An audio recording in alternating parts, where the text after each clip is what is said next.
Le 32e Festival international du film d'amour de Mons qui célèbre un grand réalisateur belge. Bonjour Bouli Lanners. Bonjour. Les premiers, les derniers, votre nouveau film présenté donc ici. On est au Place Art. On est au Plaza à Mons. C'est l'un des derniers cinémas d'art et d'essai. De la ville, hein. Ouais. Oui, de la ville. Oui. Après, il y a des complexes, mais celui-ci fonctionne encore très très bien. C'est important d'avoir un cinéma comme celui-là pour présenter des films d'auteur. Moi, je pense que le film d'auteur aujourd'hui, il arrive à exister, mais il faut se battre à tous les niveaux. Et je pense que les exploitants qui tiennent ce genre de cinéma sont essentiels dans la chaîne pour nous pour exister encore. Oui, c'est compliqué à monter un film comme celui-là aujourd'hui. À monter, non. On trouve encore des financements parce que la Belgique est assez bien pourvue. On a des coproductions naturelles avec la France, puis avec d'autres territoires. Après, c'est de faire exister le film sur un marché où à chaque semaine sortent 15 films, 20 films, 25 films. Donc c'est ça qui est très, Ouais. très dur. On voit Suzanne Clément, Michael Lonsdal, évidemment Albert Dupontel. Ouais. Hein, une affiche formidable. Ouais, je suis très content du On casting. raconte finalement des choses extrêmement personnelles dans un film comme celui-là.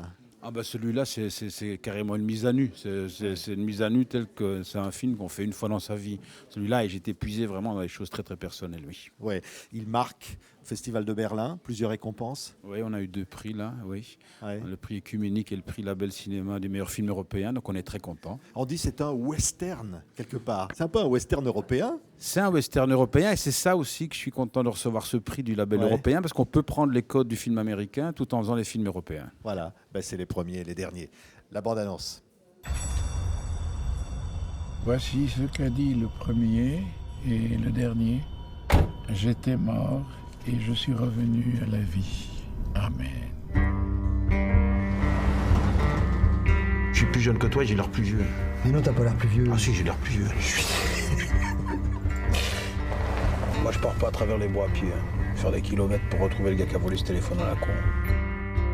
Vous n'êtes pas d'ici, vous. C'est pour le boulot. À la télé, ils ont dit que c'est la fin du monde. C'est normal d'avoir peur, tout le monde a peur. On ne va pas tarder à mettre la main dessus. Le problème, c'est que quand il est coupé, on peut pas le localiser. Qu'est-ce qu'il y a pas, Jim? Rien. Ah, pourquoi tu tires la gueule comme ça tout le temps? Elle s'appelle Esther. Mais il y en a un autre. Et celui-là, ce serait bien de le retrouver vite. Vous êtes mariés? Vous avez des enfants? Non. Qui s'inquiète pour vous alors? Des amis, j'imagine. Ouais, t'es chez moi ici, mec. Les mecs comme toi, ils feront jamais la loi ici, d'accord? T'as conscience qu'avant, on aurait simplement rendu le téléphone et touché l'argent? Ouais. C'est qu'on est plus comme avant.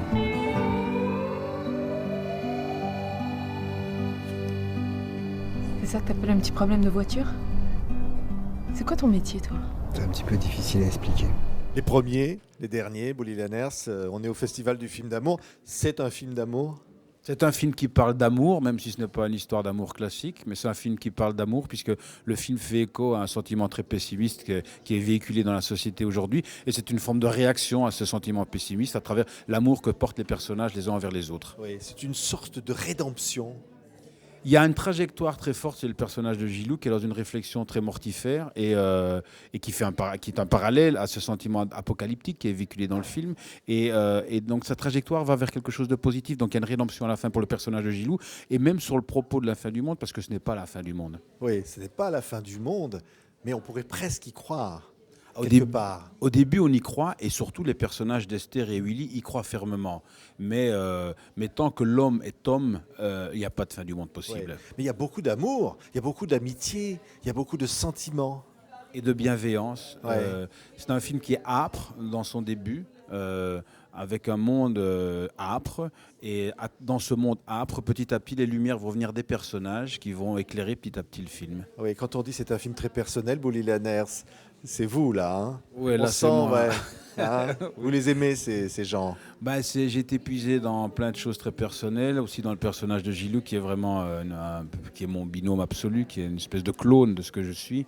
Et j'ai été épuisé dans mes peurs existentielles aussi, pour y donner aussi une réponse que j'essaye d'appliquer. Oui, ça sert à ça le cinéma. Je ne sais pas si ça sert à ça, mais c'est toujours plus. Pour moi, c'est plus facile d'aller puiser dans les choses personnelles pour exprimer quelque chose, parce que du coup, je maîtrise mieux le propos. C'est un langage cinématographique. On peut tout dire par le langage cinématographique. Je crois qu'on peut tout dire, ce que moi je n'arrivais pas à dire à travers la peinture, puisque je viens de la peinture, c'est-à-dire à parler de l'homme, j'y arrive par le biais du cinéma. Ce que je n'arrivais pas à exprimer non plus dans les bandes dessinées, parce que j'arrivais pas à dessiner suffisamment bien que pour raconter une histoire, j'arrive à le faire à travers le cinéma. Donc je pense que le cinéma est un média qui permet de tout raconter. Oui. Dire des choses, c'est dire le monde finalement. Dire le monde d'aujourd'hui autrement. Moi, en tout cas, mes films me servent à ça, me servent à être l'écho du monde dans lequel j'évolue. Je suis très à l'écoute de ce qui se passe autour de moi. On vit une période quand même charnière dans l'histoire, dans notre civilisation, et je pense qu'on est les témoins de ce monde-là. Et c'est bien de pouvoir exprimer quelque chose sur ce monde-là. Oui. Sur le monde tel qu'il ne va pas, mais finalement avec de l'espoir. Oui, parce que même si l'humanité parfois me saoule, l'humain ne me déçoit jamais. Je crois toujours fondamentalement en l'homme et c'est ça que le film raconte. Ben, c'est ça que tous mes films racontent aussi, c'est que à travers des petits désespoirs ou des personnages qui évoluent dans des formes d'errance, il y a toujours quelque chose qui arrive à se reconstruire. L'humanité finalement. L'homme, Ouais. l'homme plus que l'humanité. C'est-à-dire qu'on peut dire toute l'humanité est inclue dans un homme. Dans chaque homme. Ouais. J'ai l'impression que dans chaque homme, il y a une possibilité d'humanité. Et je crois en cette possibilité. C'est ce qui me donne toujours envie de vivre aussi. Oui. Les premiers, les derniers, c'est quoi? C'est presque religieux? Il y a une notion spirituelle dans le film, c'est sûr, mais c'est les premiers, les derniers. On peut faire référence à la Bible par l'Apocalypse de Saint Jean et de Saint Matthieu, puisque c'est comme ça qu'on nomme Dieu, mais c'est aussi une référence à l'homme. Pour moi, s'il y a un sentiment de fin du monde qui habite le film, potentiellement nous serions les derniers. Mais Esther et Willy sont pour moi le fantasme des premiers hommes avec une pureté absolue qui les habite. Et nous ne sommes pas très différents de ces premiers hommes, donc c'est ça qui me rassure. Oui. Donc les premiers et les derniers sont un peu voilà, la boucle qui se boucle. On vous sent libre, Bouli Lanners. Libre de faire un cinéma comme ça, imaginatif, hors des sentiers battus. Ben, je me rends compte que j'ai beaucoup de chance de pouvoir faire les films que je veux, sans aucune censure, avec des budgets qui se montent, avec un public qui suit, avec des ventes qui se font. Donc quelque chose qui est très personnel, mais qui d'aucune manière n'est jamais censuré. Donc effectivement, il y a une liberté absolue dans ce que je fais, et je me rends bien compte que c'est rare aujourd'hui. Merci Bouli Lanners. Merci à vous. Festival international du film d'amour qui célèbre les premiers et les derniers, c'est-à-dire tous les hommes finalement. Oui. Les plus humbles aussi, ceux qui sont les plus touchants. Embrassons-nous, alors, hein, là, embrassons-nous. Et alors là, salle 1, salle 2, ils sont peut-être en train de passer le film, alors on va y aller, Bouli. Ouais, on va aller voir. Jeune